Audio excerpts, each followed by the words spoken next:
مفتی صاحب میرا نام عارف ہے، بیوی کو قبضے میں کرنے کا وظیفہ بتائیں۔ بھائی میرے پاس کوئی وظیفہ نہیں ہے، اگر آپ کے پاس ہو تو خدا کے واسطے ہمیں ضرور دے دیجیے۔ بھائی آپ جہاں وظیفے ہونا چاہیے وہاں وظیفے آپ اختیار کریں تو اچھا ہے نا۔ بیوی کو کنٹرول میں کرنے کا بھی کوئی وظیفہ ہوگا۔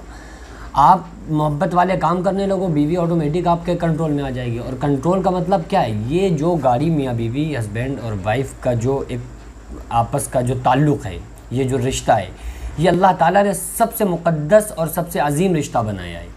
یہ ایک ایسا رشتہ ہے کہ اس رشتے کا بدل کوئی دوسرا رشتہ نہیں ہو سکتا۔ اور آقا علیہ الصلوۃ والسلام کی زندگی کو اپنی زندگی میں لے آؤ، خدا کی قسم شوہر کو انشاءاللہ بیوی سے محبت ہو جائے گی اور بیوی کو شوہر سے محبت ہو جائے گی، لیکن بشرطے کہ آپ حضور کی زندگی کو فالو کریں۔ ایک حکیم صاحب تھے نا، ایک تعویذ گنڈا کرنے والے ایک بابا جی، تو ان کے پاس ایک بزرگ کے پاس، ایک عامل صاحب کے پاس ایک عورت آئی اور آ کر کہنے لگی کہ مجھے شوہر پہ قابو پانا ہے، تو مجھے ایسا کوئی وظیفہ دے دو جو شوہر میرے قبضے میں آ جائے۔ تو ان صاحب نے، عامل صاحب نے اس عورت سے کہا کہ یہ جو وظیفہ کیا جائے گا نا، یہ شیر کے پشت کے جو سر کے اوپر جو بال ہوگا، پشت نہیں یعنی سر کے اوپر جو بال ہوگا، گردن کے بال کے اوپر وہ وظیفہ پڑھا جائے گا۔ تو اس نے کہا ہم شیر کے گردن سے بال کہاں سے لے کر آئیں؟ تو کہا یہ تو تمہیں لانا ہی پڑے گا، اسی پر ہی عمل ہوتا ہے ورنہ عمل نہیں ہوگا۔ تو اس نے کہا کیسے لائیں؟ تو انہوں نے ان کو طریقہ بتایا، اس عورت کو، اس خاتون کو ایک طریقہ بتایا کہ آپ کسی علاقے میں جائیے جہاں پر شیر وغیرہ رہتا ہو، ایسے جنگل میں جائیے اور آپ اس شیر کے لیے روزانہ روٹی لے کر جایا کریں۔ تو دھیرے دھیرے آپ اس کے قریب ہوتی چلی جائیں گی، آپ اس سے کلوز ہو جائیں گی۔ جب بہت ہی قریب ہو جائیں تو پھر آپ اس کے بال اس کے جسم سے توڑ لیجئے گا۔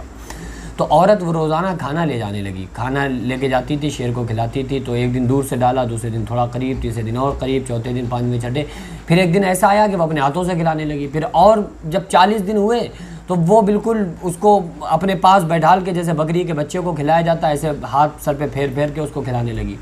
اور اسی دوران اس نے ایک بال توڑا اور لے کر بابا جی کے پاس آ گئی کہ لیجئے عامل صاحب، میں یہ شیر کا بال لے آئی، اب آپ اس پر عمل کر دیجئے تاکہ میرے شوہر میرے کنٹرول میں ہو جائے۔ تو بزرگ نے کہا کہ افسوس ہے کہ تم شیر جیسے خوخار جانور پر تم نے 40 دن میں قبضہ کر لیا، یعنی کہ 40 دن میں تم نے اس سے اتنی محبت اس کے دل میں تمہارے لیے پیدا ہو گئی کہ تم اس کے پاس بیٹھ لی اور تم اس کے جسم سے، اس کے گردن سے بال توڑ کے لے آئی اور شیر نے کچھ نہیں کیا۔ تو تمہارا شوہر جو ہے وہ شیر سے زیادہ خونخوار نہیں ہو سکتا۔ جس طرح تم نے شیر کے دل میں اپنی محبت پیدا کی ہے، اسی طرح تم اپنے شوہر کے دل میں بھی محبت پیدا کر سکتے ہو۔ اور یہ اگر انسان، کوئی شوہر چاہ رہا ہے کہ بیوی ہم سے محبت کرے تو اس کے لیے بھی ایک ہی راستہ کہ حضور صلی اللہ علیہ وسلم والی زندگی پر عمل کرے۔ اگر کوئی شوہر اپنی بیوی چاہتی ہے کہ شوہر ہم سے محبت کرے تو اس کو چاہیے کہ وہ بھی ہمارے نبی صلی اللہ علیہ وسلم کے دین پر عمل کرے۔ کمپرومائز کرنا سیکھیے، کمپرومائز یعنی اگر آپ کی بیوی آپ سے کبھی اس نے 19-20 کوئی بات کہہ دی تو آپ اس پہ یہ نہ سمجھیں کہ یہ ہماری عورت ہو کیسے بول رہی ہے۔ بھائی ہمارے جانے کتنے دوست دن بھر میں کیا کیا بولتے ہیں، اور ایسے نہ جانے کتنے ایسے رشتے ہیں جو ہم سے لوگ کیا کیا بول کے نکل جاتے ہیں۔ لیکن ضروری ہے کہ بیوی کی بھی سنی کر دو۔ بیوی کی سنی کر دو گے تو اس کے دل میں آپ کے لیے محبت بھی پیدا ہوگی اور اس کی محبت میں بہت زیادہ اضافہ ہوگا۔ وہ کہے گی کہ ہمارے شوہر لاکھوں کروڑوں میں ایک ہے۔ آپ یہ دیکھیں نا کہ آدمی کو، کسی شوہر کو یہ تک توفیق نہیں ہوتی ہے کہ اگر عورت کچن میں کھانا بنا رہی ہے تو 2 منٹ اس کے پاس جا کے بیٹھ جائیں، جا کے دیکھ لیں کہ کیا حال ہے تمہارا، کیا کر رہی ہو۔ تو اور آقا علیہ الصلوۃ والسلام اکثر ایسا کرتے تھے کہ جب حضرت عائشہ صدیقہ روٹی بناتی تھیں تو آپ صلی اللہ علیہ وسلم آ کر حضرت عائشہ کے پاس بیٹھ جایا کرتے تھے۔ آج کل کوئی اگر آدمی ایسا کر دے تو لوگ گھر والے کہنا شروع کر دیں گے کہ دیکھو کیسا جورو کا غلام ہے کہ کچن میں بھی ساتھ نہیں چھوڑتا ہے اور پیچھے پیچھے لگا رہتا ہے۔ تو بھائی کون کیا کہہ رہا ہے، مجھ سے مطلب نہیں ہے۔ ہمیں بہت ہی محبت کے ساتھ میاں بیوی کا جو رشتہ ہے، مقدس رشتہ ہے، اس کو اسی طرح سے ہینڈل کرنا ہے اور بہت ہی محبت کے ساتھ۔ اس میں وظیفے کام کوئی نہیں کریں گے۔ ہاں پھر بھی میں ایک وظیفہ بتاتا ہوں آپ کو کہ درود پاک کی کثرت کیا کریں۔ درود پاک کی کثرت خود بھی کریں۔ اگر شوہر محبت نہیں کر رہا ہے تو بیوی کو چاہیے درود پاک پڑھ کے پانی پہ دم کر کے شوہر کو پانی پلائیں۔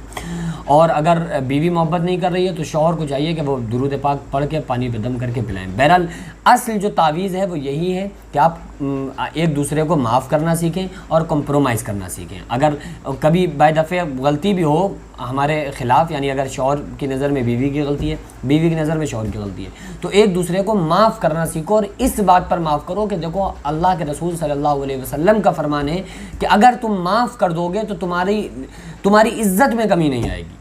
یہ ایک فیکٹ ہے کہ اگر آپ معاف کر دو گے تو آپ کی عزت میں کوئی کمی نہیں آنی، اللہ کی نظر میں آپ کی عزت بڑھ جائے گی.